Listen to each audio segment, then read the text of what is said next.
Hey everyone, I know these intros are probably getting annoying, but if you're new here, I am donating half of all of the profits from my videos for the next few months to help with the recent Hurricane Helene in the US. I am donating to the United Cajun Navy, who currently have boots on the ground and are helping aid the people who need basic necessities like food, water, medicine, and baby items. I won't take up too much of your time. Please be sure to like this video, comment your thoughts down below, and subscribe as I upload new videos every day for your entertainment. Thank you. Now on to the story. My girlfriend was SA'd and became pregnant. I broke up with her because she wanted to keep the baby. Really crap situation. 2 months ago, my girlfriend was SA'd. It was done in a park. She didn't want to report it and went into a full breakdown, wouldn't speak to police, go to hospital, etc. I couldn't force her, so I just stayed with her. She was, obviously, in a really crap state since, and I've been with her, by her side, listening to her, helping her. We went to therapy, and she knows I'm there for her. She has a history of depression, and I've been really worried. Last week, we found out she was pregnant. I was abroad for 2 months before the SA, on work, and came back early to care for her. So the baby definitely isn't mine. She is 100% sure it's the rapist's. So we had a discussion.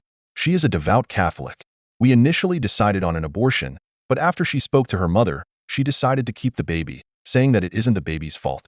I flat out told her that I would not help raise a baby of a guy who SA'd her. She cried and begged me not to leave. I told her she is the one making the choice. Either she keeps the baby and I leave, or she aborts the baby and I stay. I would not let this go. She didn't want either of those things to happen. So I told her we were done. I feel like crap. Was I wrong? Update 1. I'll post the update first, since there has been some change since I last posted. Then I'll respond to some general points made from the last thread and the ton of PMs I received. Yesterday, I received a call from my girlfriend. She was crying, and she begged me to listen to her. I told her that I still care for her, and that I'll obviously listen to what she has to say. She told me that a few days after I told her we were done, she called up her mother to talk about this.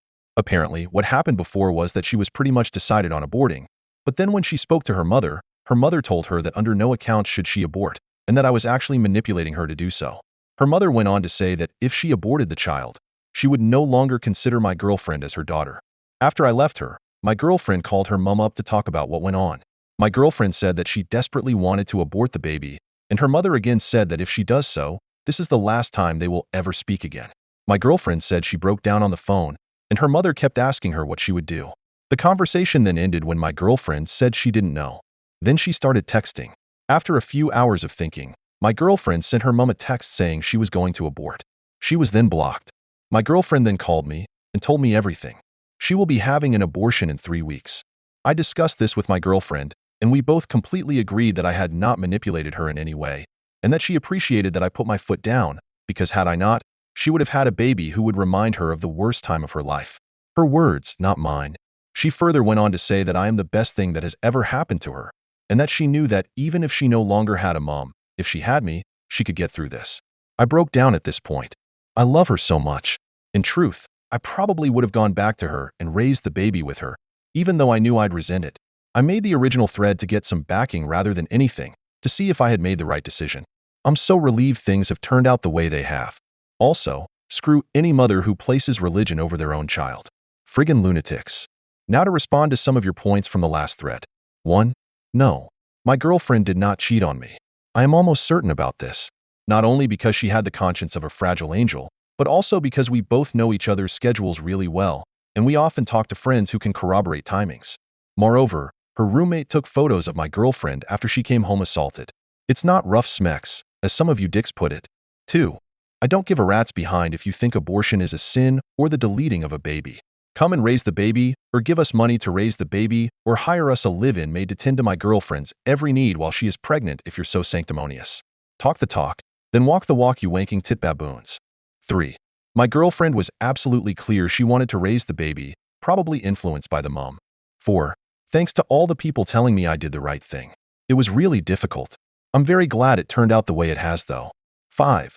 To the people who PM'd me telling me I'm a monstrous baby deleter, I fail to see what my hobbies have to do with this issue. Thanks Reddit. Update 2. I was hoping to post here again after the abortion, still scheduled for 2 weeks' time. But I thought I should provide an update on some recent events from a mother from the pits of Satan's rectum. On Saturday, I answered my door and stood face to face with 2 police officers. They asked me if I was who I was, and I replied I was. They then said they were looking for my girlfriend. I called her over, and the police officer said that he needs to have a word with her. The officers then split, one taking the girlfriend to the living room, we let them in, and the other took me into my bedroom. The officer who took me started asking me questions about how long my girlfriend had been here, if she had any contact with anyone else, if she had left the house at all, and a few other questions. I answered, and then asked what this was about, but the officer just said they received a report to check on my girlfriend. I asked who reported, and the officer said he couldn't say. After a while, the other officer was done, and they both left. The moment they left, my girlfriend told me that she was outrightly asked if she was in danger and if I had been hurting her. She was also asked if she was being held against her will. She said no to everything, of course. She said that the police received a call from her mother saying she might be in danger and that I could be abusive to her. I was ducking livid. I immediately said I was going to press charges against her. For what? I don't know. Harassment probably? My girlfriend begged me to not and said that it would all just blow over and that she just needs time to calm down. WTF? She sent the police to my house to get me arrested. How is that sane thinking? I could lose my job if I was arrested and charged. What the hell is she thinking? I told my girlfriend that if the mother does anything like this again, I will definitely press charges. So then my girlfriend decided on Sunday to talk to mom to not do anything like this again. They had a conversation for about 2 minutes, then I started hearing sobs. Immediately, I walked into the room, saw my girlfriend was crying, still holding the phone against her ear. I plucked her phone from her hand and held her for a bit as I heard, "Hello?" from the phone. Then I put it on me and said, "You're a disgrace of a mother," and hung up. Then I held the girlfriend for what felt like an hour before we started talking. Apparently, the mother was telling my girlfriend how if she continues with the abortion, she will never see the mother again, or her brother, or her deceased father, who is in heaven, even though he deleted a drunk violent alcoholic who beat girlfriend. But hey, repent your sins at death, am I right? Because my girlfriend would be going to damnation. I told girlfriend that if she was going to hell, then she should save me a seat, and we'd be nice and toasty together. I love her smile. What do you think, if anything, should I do about the mother? No doubt my words to her will have some reactions. Response to some people from previous threads and PMs after thread was locked. 1. Abortion was never an option. My girlfriend was adamant she wanted to raise the baby, influenced by her mother.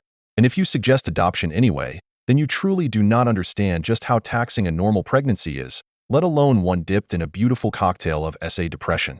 2. You can believe my girlfriend cheated on me if that makes you feel better about your lives, I suppose.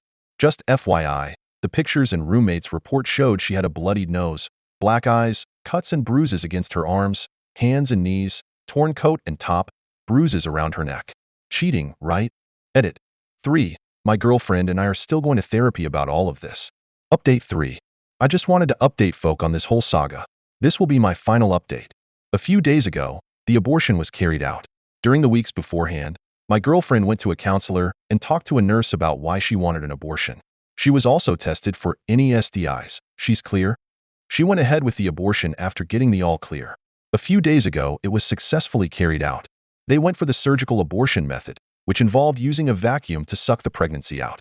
GF said it was pretty painless, and she was able to return home after just a few hours. When she came home, she cried and cried and cried. She says she feels like a huge weight has been lifted, and she can finally look to move on with her life. We took the whole week off work, and yesterday we went camping. It rained. While in the tent, she talked about how difficult life was sometimes, but she was really glad things turned out the way they did, because even though things were bad, she came out the other side, probably stronger than before. She's amazing, man. Seriously. Update on mom. So my girlfriend received a call from her mom, who was asking if she went through with the abortion. My girlfriend and I have an agreement that if mom calls, either hang up or give it to me. In this instance, she answered, didn't know what to say, and gave it to me. I told the mom that the abortion went perfectly and smiled as she cursed at me for about a minute. I then said, "How Jesus of you," at which point she hung up. My girlfriend didn't find it funny. Anyway, that's it. Good luck to everyone in their lives. Also, if you're going to message and insult me via PM, just be warned. I've deleted a baby before. Story 2. My father has somehow found me after disowning me. What should I do? This is a throwaway account. If you're wondering about a lack of information, it's because I hate thinking about this stuck-up situation. I'll give a very brief description of why this matters so much to me. My ex-girlfriend cheated on me, and after I found out and confronted her about it, she got scared and told nearly everybody we knew that I had SA'd her to cover up her cheating. I was placed in custody during the investigation, however released as there was no evidence. My parents had already disowned me, and most of my friends had distanced themselves from me. I wasn't even proved innocent by a jury, so my parents still believed me to be a rapist who had gotten lucky. My best friend began to help me behind their backs and I ran away. I had nothing to lose as nobody liked or even approached me, and my college barred me from attending lessons, only emailing me the work and bringing me in for exams. I went as far away from that town as I could and got an apartment after working in some community jobs for some money and managed to sort of stabilize myself. I decided to change my name after a while because I came to hate looking at it for some reason. I still don't know why. This helped me start a new slate and I made a few new friends when I went into uni. Again, I don't know why I did this. I'm still in truckloads of debt and was incredibly poor looking back. I finished my degree in teaching and moved far away to a country on the opposite side of the globe where I live now. I got a nice apartment and settled down in my new job. I eventually met a girl who turned out to become my now wife. I originally couldn't trust her, and after realizing how much patience she had with me, I would flinch if she tried to touch me or I'd start fidgeting when she'd get close. I fell head over heels for her. She eventually gave birth to my twin daughter and son, who I adore and will defend to the edge of the universe. Her family got used to me very quickly, considering I was a foreigner and not very trusted. They treated me well, and I sort of remembered how a loving family actually is. Now I'm living in a nice house with both of my children and wife, and we're very happy. That is until last night when I was playing on our PlayStation with my son while my wife and daughter were in the garden. There's a knock on the door, and lo and behold, my father is there. He smiled weakly and began to speak, but I slammed the door so hard I scared my son. I took him to his room and called for my wife to take my daughter to her bed. She was freaking out and so was I. My father kept knocking on the door and I just broke down in the moment. My wife comforted me, then answered the door for me. She asked who he was and he said he was my father. I had given my wife a vague background of me and she had nothing but sorrow for me. She looked pissed understandably and began to scream at my father for abandoning me and whatnot. After she calmed down, I told her to let him in and for her to go to our kids' bedroom and keep them busy while I talked to my dad. He said that he was doing my ex-girlfriend a favor by clearing some stuff on her phone, and while he was clearing out some messages on her phone, he saw a conversation between her and the guy she was cheating on me with, basically expressing the guilt for ruining my life and that she wanted to take it all back. My father didn't confront her as he wasn't ready to bring back a dead situation, but silently began to hunt for me to tell me that he believed me. I don't even know how he found me, but I don't care cause he's here. Now for the part one need help on. I don't know what to do. I've considered my options alone after walking through some random streets, and I've come to some conclusions, but I'm not sure what the best decision is. 1. Turn him away and tell him to go back to our country and leave me alone. 2. Reconcile with him and tell my mother. If there is a better option which you have, then please let me know. I'm stressing out hard here and am planning to take the day off work tomorrow. My father is in an apartment nearby, so I'll probably go to him with my answer. Thanks in advance. First update. Hi everyone. I'm sorry that I haven't said anything recently, but I came to the decision that I would not reconcile with my father. I simply couldn't find it in myself to forgive him. Some of you might want a story, so here is how it went down the day after I made the post. I visited my father in his hotel, and I told him that I wouldn't reconcile with him or anything like that. He had tears in his eyes but was understanding. He said he told my mother about her and cut my ex-girlfriend off from the family entirely. I asked him why there was still contact, as many of you questioned, and he said that she apparently felt too guilty to really let us go. I'm not too inclined to believe it, as were many of you, but it's closure enough for me. Apparently my mother didn't take the news too well and tried to get my phone number, but my father didn't let in. Not sure what I could really trust, given that I feel most of it is just a ploy to get me back into their lives, but after they threw me out onto the streets like a rabid dog, it just makes me sick. My son did end up asking who was at the door, but I told him that it was a colleague. I plan to tell both of them what happened to me in my past when they're older or going through tough times, to let them know that I understand. We're all fine. It shook me up a bit, but I hope I have my father's word in him keeping my new life a secret. If anything else happens, I'll keep you updated, but I think the matter is resolved for now. Thank you all so much for the support and good words. If anybody you know has gone through the things I have, be there for them. You cannot throw them to the streets. Always stay alongside them and make sure they're happy, even if they have to move across the planet to be so. Second update. I got closure from my family. This is my first time posting to this community, so I'll give some backstory. I grew up in a perfectly normal middle-class family. They raised me well and I was living a good life. Then I got a girlfriend, and at the start she was amazing.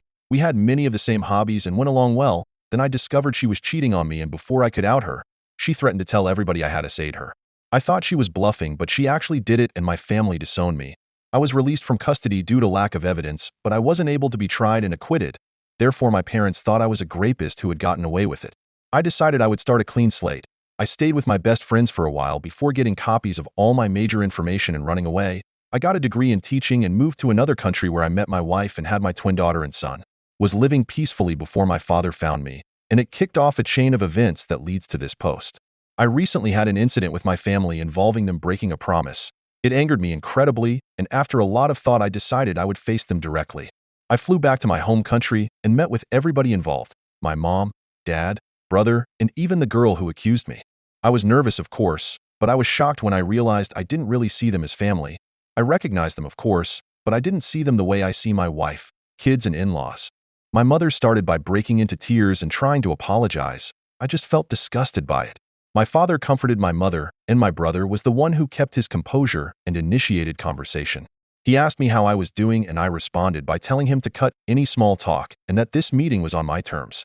I told all of them that I was not looking for reconciliation and I simply wanted closure.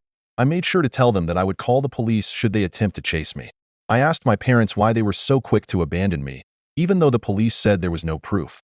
They said that they made a rash decision and seeing me in custody broke their hearts. I called them out on it since they didn't try to stick up for me or anything, so I then asked what some people on my original post had said about my father looking through my accuser's phone. He said that she came to him to ask him to clear off her phone of non-essential stuff, and that's when he saw the chat logs with her friends. My dad was always good with technology, so while it wasn't fulfilling, I accepted it. I then asked my brother why he never contacted me. He looked surprised and said that he did, but I just ignored him all that time. Turns out, he was right. My brother had tried hundreds of times to contact me and give me money to get me off of rock bottom, but questioned why I never answered and assumed that I hated him because of what happened. Well, as it turns out, my mother had my contacts blocked on all of her phone plans as she paid for my brother's old phone plan. So I couldn't even receive help when I was completely lost. Then the cherry on top, my ex, I first asked her why she actually did it. She said that she was scared of what would happen and that she never stopped loving me even throughout it all. She said that every session of therapy made her feel even more guilty as she knew it was all fake. She then told me that she hadn't dated anyone since in hopes that I would come back and she could apologize. Because, I'm sorry, would really reverse time and fix all of it apparently. Even that was bullcrap because my father said that he found chat logs of 3 different partners she had when I was away. My ex broke down crying and tried to hold my hand. She had the ducking audacity to ask for another chance. This just made me spiteful and I pulled out my phone and began showing all of them hundreds of pictures of my 2 children's milestones and good times my family had together. Our visits to cities, their first day of school, both of them in my wife in my arms. I told her that this was what she could have had if she wasn't so stupid, and my parents what they missed out on for not even hearing me out. I had a moment when I thought I had gone too far, but I realized compared to what they did to me, I hadn't. My visit wasn't all miserable though. As I met up with my old best friend and his family, they were happy to see me and I was still grateful for them taking me in when it felt like the whole world was against me. I plan to return to the country one day to show my kids where half of their culture comes from. I won't let them anywhere near my family though. As far as I'm concerned, my only family is my wife and her family and my kids. I'd say it went pretty well. Edit. As some of you asked, I have decided I would allow my brother to fly over and meet his nephew and niece. I completely forgot to mention this in the post. Apologies. I hesitated at first as me and my brother weren't really on great terms growing up, brotherly rivalry and all that.